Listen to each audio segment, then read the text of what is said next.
ரோமர் 8வது அதிகாரம் 35. உமது நிமித்தம் எந்நேரமும் கொல்லப்படுகிறோம், அடிக்கப்படும் ஆடுகளைப் போல எண்ணப்படுகிறோம் என்று எழுதியிருக்கிறபடி நேரிட்டாலும் போல் சொல்ற. புரியுதுங்களா? எப்படி அவங்க அவ்வளோக்குள்ள சுகப்படுத்தினாங்க, எப்படி அவங்க வியாதியை விரட்டுனாங்க, செத்த முடவனை எப்படி உயிர் நடக்க பண்ணினாங்க. சும்மா வந்துடாது, சரிங்களா? எப்படி அவங்க செத்தவனெல்லாம் உயிரோடு எழுப்பினாங்க. எப்படின்னா கர்த்தரை பற்றுகிற விசுவாசம். அதான் நான் அடிக்கடி சொல்லுவேன், நம்மளால்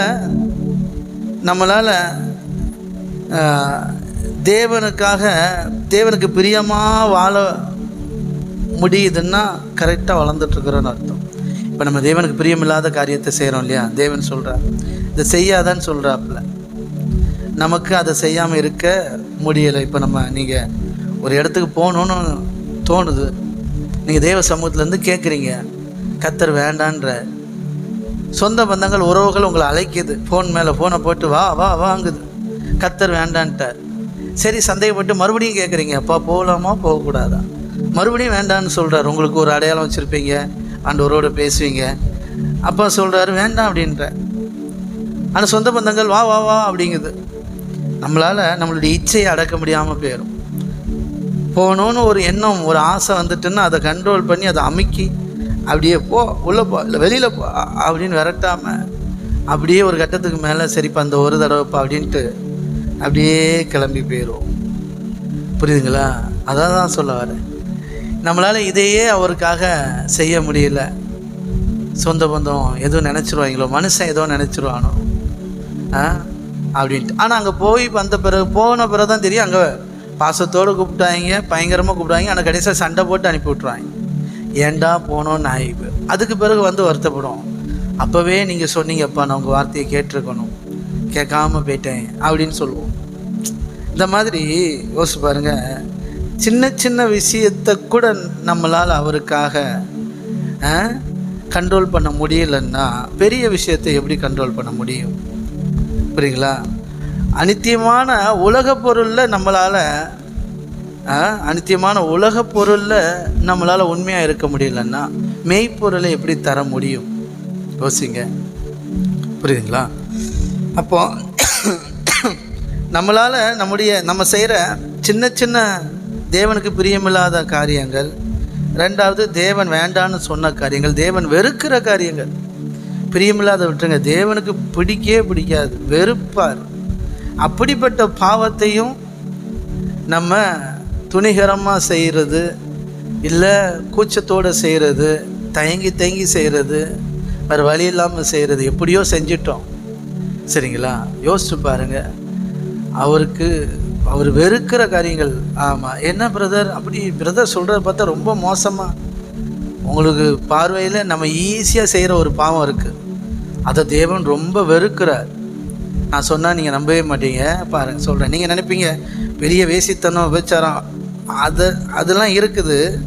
இன்னொன்று இருக்குது, தேவன் அருவருக்கிற ஒரு காரியம் இருக்குது, அதை நம்ம அசால்ட்டாக செய்வோம். சொல்லுங்கள், தேவன் அருவருக்கிற ஒரு விஷயத்த நான் அசால்ட்டாக செய்கிறேன். அது என்னன்னா பொய் பேசுகிறது. பொய் நாவு கர்த்தருக்கு அருவருப்பானது. இப்போ புரியுதுங்களா? நம்ம தண்ணி அடிக்கிறது, தம் அடிக்கிறதே பெருசாக பேசிட்டோம். நமக்கு தெரிஞ்சது பூரா பாவம்னா தண்ணி தம்மு இப்படியே போட்டு வீட்டுக்காரரையே குறை சொல்லி சொல்கிறதுக்கு பழகிட்டோம்.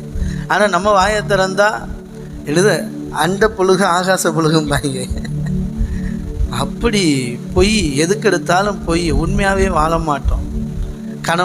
கணவனுக்கு தெரியாமல் நிறைய காரியங்கள், சரிங்களா? கணவன்கிட்ட உண்மையை பேசுகிறதில்ல, மனைவிக்கு தெரியாமல் நிறைய காரியங்கள் உண்மையாக பேசுகிறதில்ல. அந்த அறியப்படவும் அதெல்லாம் கிடையாது.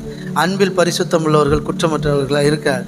பிள்ளைகள்கிட்ட போய், பெற்றோர்கிட்ட போய், அப்படி எக்கச்சக்க வேலை செய்கிற இடத்துல போய், ஆஃபீஸில் போய் அசால்ட்டாக சொல்லிட்டு போயிடும். பாருங்கள், இந்த வேசித்தன விபச்சாரம் எப்படியோ அப்படி தான் பொய்யும். சொல்லுங்கள், வேசித்தனம் செய்யாதிருப்பாயாக, விபச்சாரம் செய்யாதிருப்பாயாக, கொலை செய்யாதிருப்பாயாக, அது கூட தான் வருது, பொய் சொல்லாதிருப்பாயாக. புரியுதுங்களா?